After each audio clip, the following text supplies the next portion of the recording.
He was an artist. He was a desert hermit who spoke the language of steel better than he understood the language of television. He was the silent genius of the desert. To millions who watched Full Custom Garage, Ian Roussel was a modern-day alchemist of sorts. He was a man who could take a rusted-out automotive carcass that most people would toss into the scrapyard without a second thought, and turn it into a rolling sculpture that belonged in a museum. He was a legend in the Syrian Mojave Desert, walking about, welding, bending metal. He was also a craftsman of punk rock, working in splendid seclusion. And when he abruptly disappeared from the television screen that had made him a hero, without anybody noticing, a question vibrated across the large community he had built. What in the world happened to Ian Roussel? But before we get to the collapse, the deep sorrow, the silent reinvention that followed, we need to comprehend the man behind the TV persona. The genuine identity of Ian Roussel was fabricated a long time before the cameras turned there. Raised in Southern California, he knew from an early age that his future would not be found within the four walls of a school. His skills were loud, visceral, and physical all at once. The whine of a grinder, the hiss of a welding torch, the rhythmic thumping of a hammer on sheet metal announced their presence. There was no trade school or regular apprenticeship with an experienced mentor to show him the ropes. So, he took an unorthodox route to get into the company. His education was a continuous process of doing. He started making things, and he just continued making them. In his whole career, he allowed the quality and originality of his work be his CV. By his early 20s, he had already created his own custom automobile business among the harsh and savage majesty of the Mojave Desert. This setting was home and co-creator. Here he worked out his approach, alone, without planning, straight into the metal the intricate concepts he had in his head. The work was famous before television caught sight of him. It was strange and unlike any other beauty. It was weird, not gimmicky weird, but weird. It was original. Ian was never one for chasing passing fads in the world of made-to-order cars. He was never interested in duplicating existing styles. He was concerned with the possibilities of his chosen medium and with the form and contour of the medium itself. He wanted to know what happens when you take a piece of metal and get rid of all the expectations and let it become what it was supposed to be. Here's one example of how he once explained his driving force in a merciless clarity that cuts to the core of his identity. I'm not really into cars. It's my addiction, making them, creating all of these shapes. This was not the passion of a gearhead or the enthusiasm of a collector. There existed in the artist the insatiable, all-consuming necessity to create. It's this one statement that makes his job look foreign and makes watching him work feel fundamentally different from any other car show on television. His method, his manner were all clean and pure. When there were no thundering motors, the soundtrack to his lonely labor was the harsh chords of Ministry and the Dead Milkmen. There was no attempt to polish his rough places for a mass audience, no ambition to grind down his real nature to a more acceptable form. He described himself as kind of a punk rock guy. There was no artifice to this depiction of himself. He was unshakable in his commitment to his identity, and it was this unflinching accuracy that made him so attractive.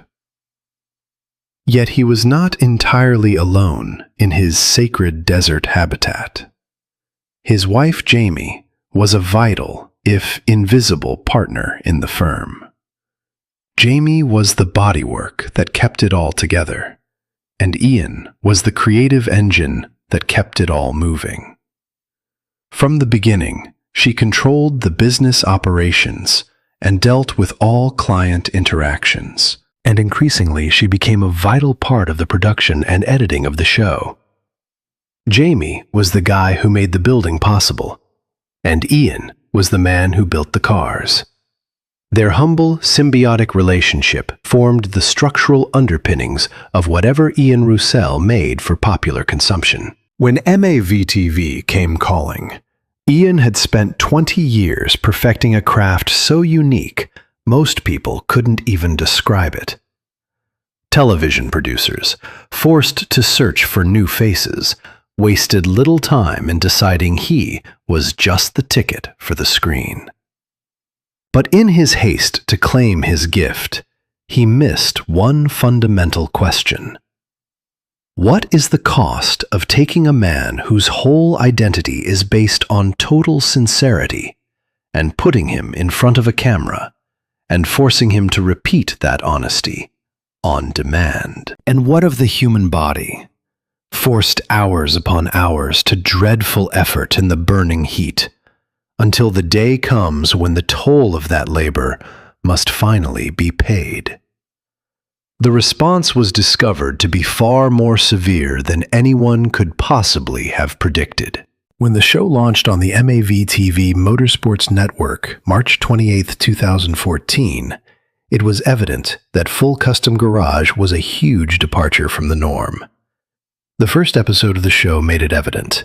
By 2014, the car television universe was governed by a formula, inflexible and predictable. There were clocks ticking away. Crisis was manufactured. There was drama that was over the top on purpose. There were plenty of shows in which customers would come running into businesses and ask for impossible things. Builders would respond with dramatic ultimatums, and huge production teams would turn to look like heroic underdog organizations. It was an industrial play.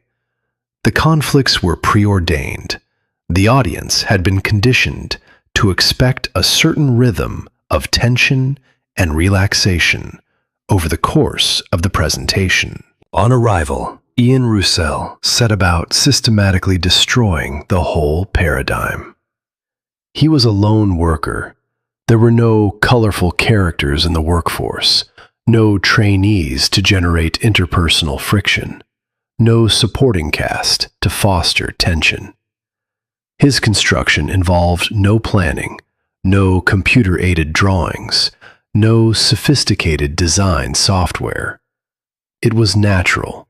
It was intuitive, his method. He'd see an automobile and have an idea come to him, and then he'd start cutting and welding and shaping the car. He described his own surgery in real time, as punk rock played gently in the background. His commentary was so unassuming, so matter-of-fact, light years ahead of the theatrical voiceovers of his contemporaries. More significantly, he never tried to deny that he made mistakes. When he found out that a given design option wasn't working, he would change directions in the middle of the building process and tell the camera this was the most normal thing in the world. He did not see the audience as a passive consumer of entertainment, but as silent collaborators in the creative process. That made the show less of a reality television program and more of a tutorial on how to be a great artisan. You've had a lot of success, which is unusual. That goes against all the general understanding of what makes good TV. Full Custom Garage has been available on IMDb for 9 seasons already and has an extremely good 8.7 out of 10 rating. It built a fiercely loyal and intensely engaged audience. a community that described the show not as something they watched, but as something they studied. Fans would drive for hours into the Mojave Desert merely to be outside the border of the plant and hope to make contact with the creative energy within his organization. They would replay build sessions frame by frame, watch them over and over again to figure out how Ian got a particular curve or made a particular component. The reputation of the event attracted buyers and collectors from all over the world, from Japan, Germany, and the Netherlands, to name a few. These consumers ordered vehicles without even looking at them first, only upon the quality of work they saw on TV. As the show continued to air and gain in popularity, so did Jamie's involvement. She quickly became the nerve center of the whole operation, engaging with clients, overseeing production, and editing the final output, therefore shaping the final product. It was a collaborative business of the show, even if it felt like the effort of one individual working alone. It had always been a partnership. On the other side, there was a dreadful fact that the camera was never able to depict in an acceptable way, and that was the huge physical cost that the working conditions imposed. The workshop that was the show's famous setting was in the Mojave Desert and had no AC. It is not uncommon to witness temperatures throughout the summer months that climb beyond 110 degrees Fahrenheit. And that doesn't count the radiant heat absorbed and magnified all day long by the corrugated metal building, nor the strong heat from welding torches and the friction of grinding metal. Ian Roussel was exposed to these conditions for 13 hours a day while producing a television show. This was not a challenging day. It was his daily existence for years. The human body is a sturdy machine, able to manage for severe environmental stress, but this is not without its limits. That resilience fades. When the body is pushed over its limitations for years and years, it begins to break down in intolerable ways. The amazing work of art was being created in the beautiful golden desert light, and viewers could see it being done from the comfort of their living rooms. They could see the great idea, the inventiveness, and the end product. They never learned the cost. Between the end of 2022 and the beginning of 2023, Ian Roussel's body could no longer afford that price. Finally, it was time to pay the piper for all the years he had spent borrowing money against his own bodily well-being. He has talked about what happened in public, not because he wants pity or to indulge in drama, but with the same plain, unvarnished directness that he brings to his metalwork. He experienced an extremely serious heat-induced collapse. Signs and symptoms were consistent with acute heat stroke, and the physical effects were obvious, including small but important kidney damage. They'd been under chronic stress for years, from dehydration and slaving in high desert heat, his kidneys. But they'd been pushed past the limit where they could continue to recover. We weren't talking about a man who was overheating and wanted to relax in the shade. It was a deep wound. The Mojave Desert sent Ian Roussel a bill for the medical costs of all that he had taken from his own body, plus interest over the past many years. This physiological reckoning was a deep crisis that went beyond the bounds of the medical diagnosis for a man whose entire identity was built on the ability to endure, to push through agony, to keep going no matter what the barrier was. And it wasn't an accident either. Dude passed away May 5th, 2022. Dude was more than a dog. He was a part of the essence of the program, something anyone who's ever seen even a single episode of Full Custom Garage will understand. He was on camera through the hard builds, looking over Ian's shoulder with what fans came to love refer to as an aura of professional inspection. He was part of the DNA of the show.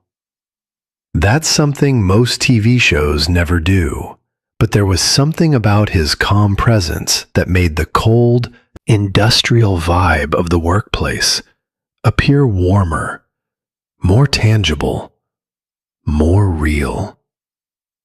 One of their favorite personalities to have on air, his social media pages at MAVTV have fondly called him.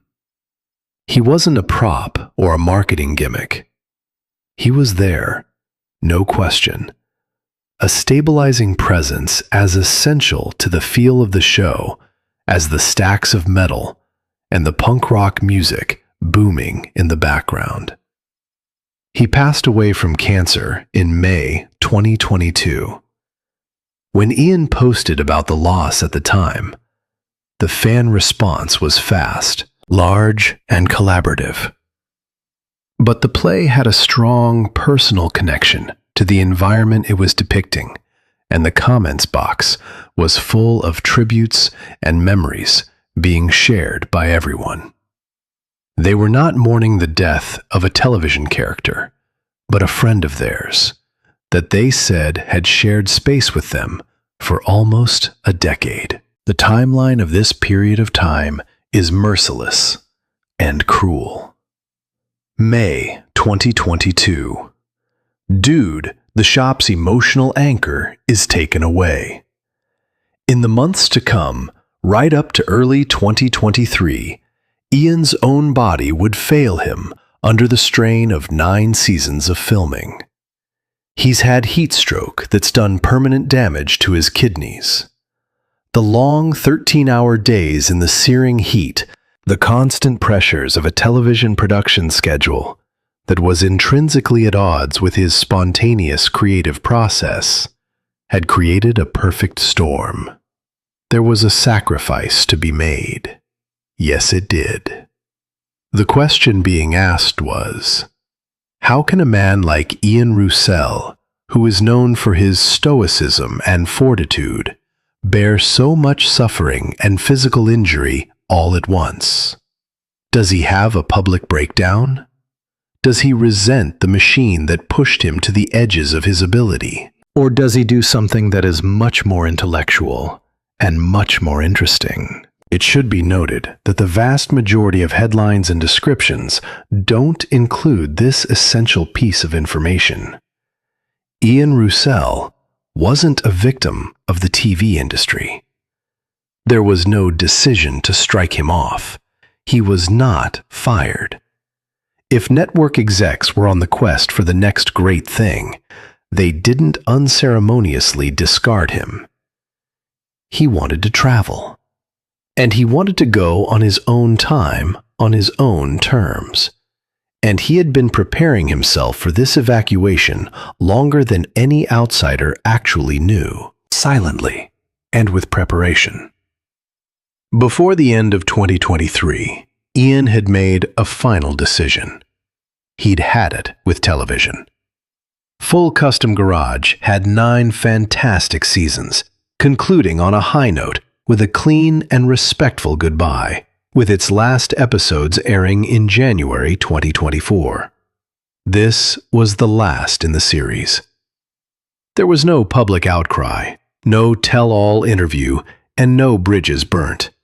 It was nothing more than a craftsman putting away his tools when he had finished the work he had begun, standing there. Now consider the one thing that alters everything. On January 29th, 2023, Ian and Jamie started their YouTube channel, Full Custom Ian. The last episodes of the television show were aired a few months ago, and there hadn't been any public declarations in regards to the end of the show for years. Ian Roussel didn't wait for the door behind him to close. He'd already created a new one. All he did was walk past it whenever he wanted to. The idea behind the YouTube channel was the precise opposite of everything that had beaten him down. The length of an episode was no longer a function of the predetermined broadcast schedule, but rather the pace of production itself. The video length could range from 18 minutes to over an hour, depending on the needs of a given stage of the construction process. The fake deadlines and the false suspense were over. There were no second takes on camera. If Ian was mistaken, it would be in the final cut of the film. The audience watched everything that, including the moment of confusion, the calm recalculation, and the answer coming out in real time, in case he had to take a pause and reconsider his strategy in the middle of the construction process. That wasn't a weakness of the new format. That was the goal of the format. He was bringing back to reality the unique features of the approach that television had been steadily removing over the past 9 years. This was a promotion for Jamie, who'd been working toward this production role for the last 10 years and was now ready to accept full responsibility. The same old rough-edged mindset Ian brought to editing, organizing, and arranging the raw material. Once they were continuously creating stuff and producing it in big quantities, they developed a following. What they were receiving was the uncut Ian Roussel, the artist who had always been lurking behind the TV product. His video comment sections were a meeting spot for longtime followers, including letters from people who've been following his work since 2014. A feeling ran through the crowd. It was as if they were at last going to meet the genuine man. The Instagram account, @full_custom_Ian, reached over 172,000 followers. In 2023, he was spotted at the SEMA display with Jamie, showing off his latest work and signing autographs. He didn't seem like a television celebrity making a commercial pitch, but a craftsman talking about what he had been building. There's a very big difference between those two professions, and Ian's always been the one who's got it better than anyone else. But as this new chapter was opening, with the platform growing and his creative freedom back in his hands, the world threw him another curveball. This was neither a health catastrophe or work change, so what was different about this one from the others? For here was the physical ground on which his mythology had been constructed being destroyed. The Desert Ranch Shop, owned by Ian and Jamie Roussel, closed its doors in September 2024. For quite some time, this little building in the Mojave Desert was more than just a workshop. This was the dusty playground where Dude used to roam between the welding rigs, the birthplace of hundreds of one-of-a-kind vehicles, the stage where full custom garage was filmed. This was the place fans made pilgrimages to feel connected to something they deeply admired. Fans from all over the country made pilgrimages just to stand outside and feel connected to something they deeply admired. The word that the establishment will close brought forth social media reactions that revealed the importance of the physical location to those who had never even gone inside the premises. Fans uploaded images from visits they had made years ago, remembering how seeing a master in action at that site had reinstilled their own views about the significance of craftsmanship, creative devotion, and the boundless things that can be done with trained hands and an uncompromised vision. Other custom builders commented that Ian's work there had deeply inspired their own notions about their own craft. The ending was directed by Ian, with his usual unsentimental touch. All the chapters are done by me. If the building had been maintained after the completion of construction, it would have been for the wrong reasons. He proceeded with it, having promised everyone that the job would continue on. But it's worth taking a moment to consider what was actually lost. It was more than a building, more than a location to do business. The desert ranch was the physical embodiment of an idea. The idea that one person, working alone in a simple environment, can create things of lasting worth and deep beauty. The loss of that particular space where the idea was so expertly brought into reality is a genuine and palpable disappointment. But the idea itself does not die when a building is sold. It wasn't sentimentality that made the fans mourn the end of the program. It was a reaction to the end of a tremendously important era. Where does Ian Roussel actually stand today? After the loss, the health crisis, the end of a television dynasty, and the closure of his famous store. Do you think there's any trace left of the magic that captivated millions? All the stories that focus on sorrow are trying to distract from your notice the truth. Ian Roussel is still employed, busy but fruitful. All the evidence suggests he's working with greater freedom and joy than he has in years. He is not forced to be active. A YouTube channel called Ian Full Custom is killing it right now. He works in a spanking new workshop, unburdened by the weight of accumulated mythology, building at a rate which would tire a craftsman half his age. Ian is now working on a 1949 Metro van, a vehicle he first built many years ago and has finally brought back into his ownership. He's getting it ready for SEMA 2025 now. The symbolism is almost too perfect. A creation from his past that has been handed back to him and is being fully remade for a new chapter. Anyone who told Ian about this would probably get an eye roll and keep cutting that metal. There's also a Volkswagen project from 1968 that involves rat rods constructed from obsolete industrial equipment with strange lighting that mimics the classic design language of the Porsche 917.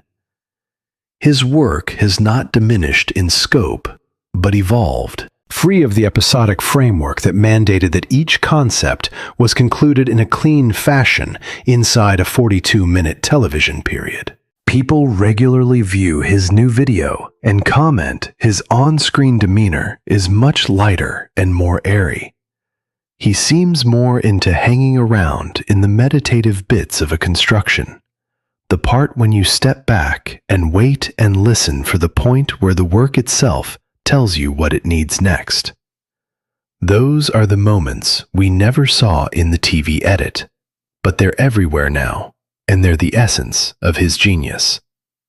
As for the legacy, the history of custom vehicle culture and television, written the right way, will have a very special and irreplaceable place for Ian Roussel in the history of both those fields. He will provide the proof of concept. He's not just living proof that you can go it alone in the desert, without manufactured drama, and make 9 seasons of critically acclaimed automotive television. He also earned an 8.7 rating on IMDb, a dedicated international following, and is sought after by discerning collectors around the globe. This is not a minor occurrence in the annals of television history, but a convincing argument for what television could be if it had more faith in its individuals than it has in formulae. We had a number of custom fabricators tell us Full Custom Garage was the show that inspired them to want to pursue their craft. And there are young people who saw Ian and perhaps for the first time understood what it looks like when a man finds just the right thing to do with his hands and his head. His true legacy is with any of these types of people. This cultural influence might not show up in the viewership numbers, but it's genuine, and it will outlast every single loss in this story. The failure of the heat supply was terrible. The death of the man left a hole in the heart of the town. Shutting down the desert ranch was like closing the door on a prized memory. It was a feeling of bittersweetness. That loss was real in every quarter. Ian Roussel, however, is now working in a workshop. This place is almost definitely playing punk rock. As he looks at a bit of raw metal, he is compelled to make a judgment about what it will become. He is told when he needs to quit by nobody, neither the network, nor the production schedule, nor the time slot. It's hardly a catastrophe. That's the point.